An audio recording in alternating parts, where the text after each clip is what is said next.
ಸುವರ್ಣಸೌಧದಲ್ಲಿ ಈಗಾಗಲೇ ಕಲಾಪ ನಡೀತಾ ಇದೆ. ಈ ಕಲಾಪದಲ್ಲಿ ಹಲವು ಬಾರಿ ಜಿಲ್ಲಾಸ್ಪತ್ರೆ ವಿಚಾರಕ್ಕೆ ಸಂಬಂಧಪಟ್ಟಂತೆ ಸಾಕಷ್ಟು ಶಾಸಕರು ಕೂಡ ಸರ್ಕಾರದ ಗಮನ ಸೆಳೆಯುವಂತ ಪ್ರಯತ್ನ ಮಾಡ್ತಾ ಇದ್ದಾರೆ. ಜಿಲ್ಲಾಸ್ಪತ್ರೆಗಳಲ್ಲಿ ಶಿಶು ಬಾಣಂತಿಯರ ಮರಣ ಮೃದಂಗವೇ ಆಗ್ತಾ ಇದೆ. ಸಾಲು ಸಾಲು ಬಾಣಂತಿಯರ ಸಾವುಗಳು ಆಗ್ತಾ ಇದೆ. ಈ ವಿಚಾರಕ್ಕೆ ಈಗ ಕೇಸರಿ ಪಡೆ ಸಿಡಿದೆದ್ದಿದೆ ಸದನದಲ್ಲಿ. ವಿಧಾನಸಭೆಯಲ್ಲಿ ವಿಪಕ್ಷ ನಾಯಕ ಆರ್ ಅಶೋಕ್ ಆಕ್ರೋಶವನ್ನ ವ್ಯಕ್ತಪಡಿಸ್ತಾ ಇದ್ದಾರೆ ಸರ್ಕಾರದ ವಿರುದ್ಧ. ಈ ವಿಚಾರಕ್ಕೆ ಸಂಬಂಧಪಟ್ಟಂತೆ ವಿರೋಧ ಪಕ್ಷದ ನಾಯಕ ಆರ್ ಅಶೋಕ್ ವಿಧಾನಸಭೆಯಲ್ಲಿ ಸರಣಿ ಸಾವಿನ ವಿಚಾರಕ್ಕೆ ಸಂಬಂಧಪಟ್ಟಂತೆ ಪ್ರಸ್ತಾವನೆಯನ್ನು ಮಾಡಿದ್ದಾರೆ. ರಾಜ್ಯದಲ್ಲಿ ಬಾಣಂತಿಯರ ಸಾವು ಆಗ್ತಾ ಇದೆ, ರಾಜ್ಯ ಸರ್ಕಾರ ಗ್ಯಾರಂಟಿ ಕೊಟ್ಟಿದೆ ಎಂದು ಹೇಳ್ತಿದ್ದಾರೆ. ಆದರೆ ಬಳ್ಳಾರಿಯಲ್ಲಿ ಜೀವದ ಗ್ಯಾರಂಟಿ ಕೊಡೋಕೆ ಹೇಳಿ ಅಂತ ತರಾಟೆಗೆ ತೆಗೆದುಕೊಂಡಿದ್ದಾರೆ.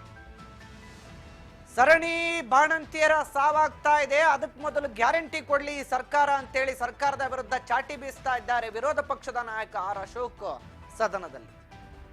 ಬಾಣಂತಿಯರ ಸಾವನ್ನ ನಿಯಂತ್ರಿಸಲು ಆರ್ ಅಶೋಕ್ ಸದನದಲ್ಲಿ ಪ್ರಸ್ತಾಪ ಮಾಡಿದ್ದಾರೆ.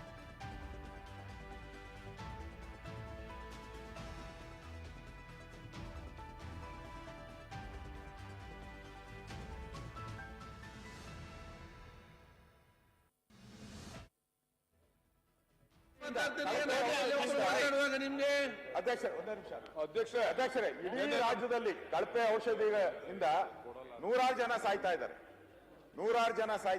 ನಾನು ಲೋಕಾಯುಕ್ತ ಭೇಟಿ ಮಾಡಿದ ಸಂದರ್ಭದಲ್ಲಿ ಎಕ್ಸ್ಪೈರಿ ಆಗಿರುವಂತದ್ದು 1 ವರ್ಷ ಎಕ್ಸ್ಪೈರಿ ಆಗಿರುವಂತ ಔಷಧಿಗಳಿದೆ, ಅದನ್ನೇ ತಗೊಂಡು ರೋಗಿಗಳು ಕೊಡ್ತಾ ಇದ್ದಾರೆ. ನಿಮಗೂ ಗೊತ್ತಿದೆ, ಬಾಣಂತಿಯರು ಸಾವಾಗ್ತಾ ಇದೆ.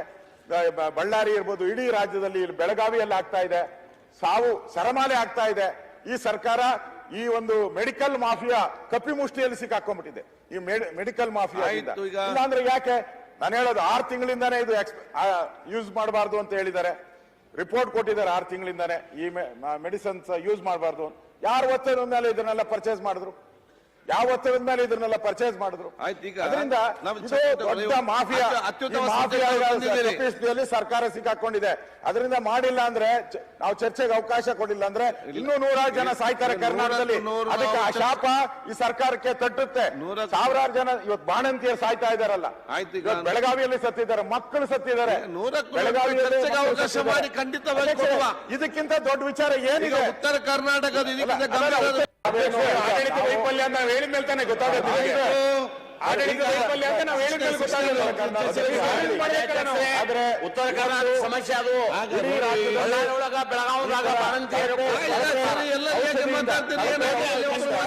ನಿಮ್ಗೆ ಅಧ್ಯಕ್ಷರೇ, ಇಡೀ ರಾಜ್ಯದಲ್ಲಿ ಕಳಪೆ ಔಷಧಿಯಿಂದ ನೂರಾರು ಜನ ಸಾಯ್ತಾ ಇದ್ದಾರೆ. ನಾನು ಲೋಕಾಯುಕ್ತ ಭೇಟಿ ಮಾಡಿದ ಸಂದರ್ಭದಲ್ಲಿ ಎಕ್ಸ್ಪೈರಿ ಆಗಿರುವಂತದ್ದು 1 ವರ್ಷ ಎಕ್ಸ್ಪೈರಿ ಆಗಿರುವಂತ ಔಷಧಿಗಳಿದೆ, ಅದನ್ನೇ ತಗೊಂಡು ರೋಗಿಗಳು ಕೊಡ್ತಾ ಇದ್ದಾರೆ. ನಿಮಗೂ ಗೊತ್ತಿದೆ, ಬಾಣಂತಿಯರು ಸಾವಾಗ್ತಾ ಇದೆ. ಬಳ್ಳಾರಿ ಇರ್ಬೋದು, ಇಡೀ ರಾಜ್ಯದಲ್ಲಿ ಬೆಳಗಾವಿಯಲ್ಲಿ ಆಗ್ತಾ ಇದೆ, ಸಾವು ಸರಮಾಲೆ ಆಗ್ತಾ ಇದೆ.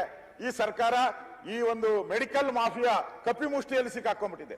ಈ ಮೆಡಿಕಲ್ ಮಾಫಿಯಾ ಇಲ್ಲಾಂದ್ರೆ ಯಾಕೆ ನಾನು ಹೇಳೋದು 6 ತಿಂಗಳಿಂದಾನೇ ಇದು ಯೂಸ್ ಮಾಡಬಾರ್ದು ಅಂತ ಹೇಳಿದ್ದಾರೆ. ರಿಪೋರ್ಟ್ ಕೊಟ್ಟಿದ್ದಾರೆ 6 ತಿಂಗಳಿಂದಾನೇ ಈ ಮೆಡಿಸಿನ್ಸ್ ಯೂಸ್ ಮಾಡಬಾರ್ದು. ಯಾರು ಒತ್ತಡದ ಮೇಲೆ ಇದನ್ನೆಲ್ಲ ಪರ್ಚೇಸ್ ಮಾಡಿದ್ರು? ಅದರಿಂದ ದೊಡ್ಡ ಮಾಫಿಯಾ ಸರ್ಕಾರ ಸಿಕ್ಕಾಕೊಂಡಿದೆ. ಅದರಿಂದ ಮಾಡಿಲ್ಲ ಅಂದ್ರೆ, ನಾವು ಚರ್ಚೆಗೆ ಅವಕಾಶ ಕೊಡಿಲ್ಲ ಅಂದ್ರೆ ಇನ್ನೂ 100 ಜನ ಸಾಯ್ತಾರೆ ಕರ್ನಾಟಕದಲ್ಲಿ. ಅದಕ್ಕೆ ಆ ಶಾಪ ಈ ಸರ್ಕಾರಕ್ಕೆ ತಟ್ಟುತ್ತೆ. ಸಾವಿರಾರು ಜನ ಇವತ್ತು ಬಾಣಂತಿಯರು ಸಾಯ್ತಾ ಇದಾರಲ್ಲ, ಬೆಳಗಾವಿಯಲ್ಲಿ ಸತ್ತಿದ್ದಾರೆ, ಮಕ್ಕಳು ಸತ್ತಿದ್ದಾರೆ. ಬೆಳಗಾವಿಯಲ್ಲಿ ಇದಕ್ಕಿಂತ ದೊಡ್ಡ ವಿಚಾರ ಏನಿದೆ? ಉತ್ತರ ಕರ್ನಾಟಕದ ಆಡಳಿತ ವೈಫಲ್ಯ ಅಂತ ನಾವು ಹೇಳಿದ ಮೇಲೆ ತಾನೇ ಗೊತ್ತಾಗುತ್ತೆ.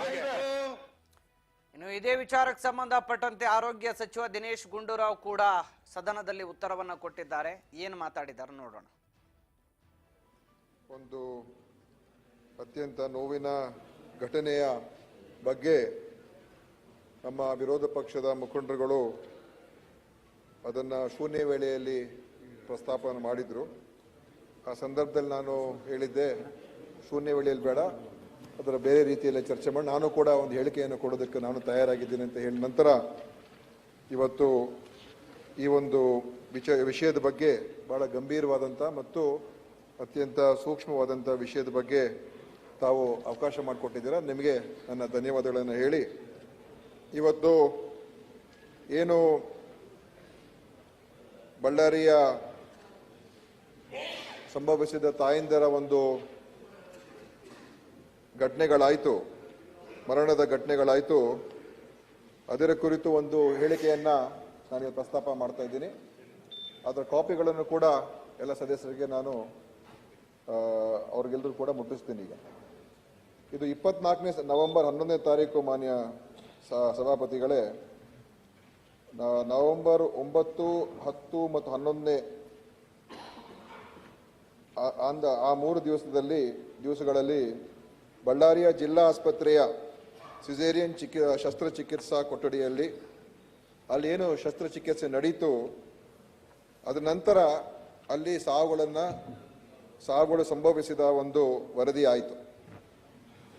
ಈ 3 ದಿನಗಳಲ್ಲಿ 34 ಸಿಸೇರಿಯನ್ ಆಪರೇಷನ್ಗಳನ್ನು ಅಲ್ಲಿ ಮಾಡಿದ್ದಾರೆ. ಅದರಲ್ಲಿ 7 ಪ್ರಕರಣಗಳು ಒಂದು ಗಂಭೀರ ಸ್ವರೂಪಕ್ಕೆ ಹೋಯಿತು. ಆ ಒಂದು 7 ಪ್ರಕರಣಗಳಲ್ಲಿ 5 ಬಾಣಂತಿಯರ ಸಾವಿಗೀಡಾಗಿರ್ತಕ್ಕಂಥದ್ದು ಮತ್ತು ಉಳಿದ 2 ಬಾಣಂತಿಯರು ಅವರ ಆಸ್ಪತ್ರೆಯಿಂದ ಗುಣಮುಖರಾಗಿ ಬಿಡುಗಡೆ ಆದರು. ಸೊ 5 ಒಟ್ಟಾರೆ ಈ 7 ಪ್ರಕರಣಗಳಲ್ಲಿ 5 ಬಾಣಂತಿಯರು ಸಾವಿಗೀಡಾಗಿರ್ತಕ್ಕಂಥದ್ದು ಆಗಿರುವಂಥದ್ದು.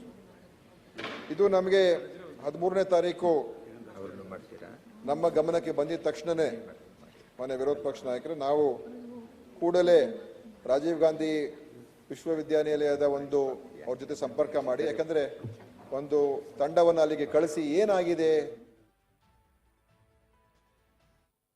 ಇದಾಗಿತ್ತು ಇದುವರೆಗಿನ ಪ್ರಮುಖ ಸುದ್ದಿ. ಮತ್ತಷ್ಟು ಸುದ್ದಿಗಾಗಿ ನೋಡ್ತಾ ಇರಿ ರಾಜ್ ನ್ಯೂಸ್ ಕನ್ನಡ. ಇದು ಕನ್ನಡಿಗರ ಧ್ವನಿ.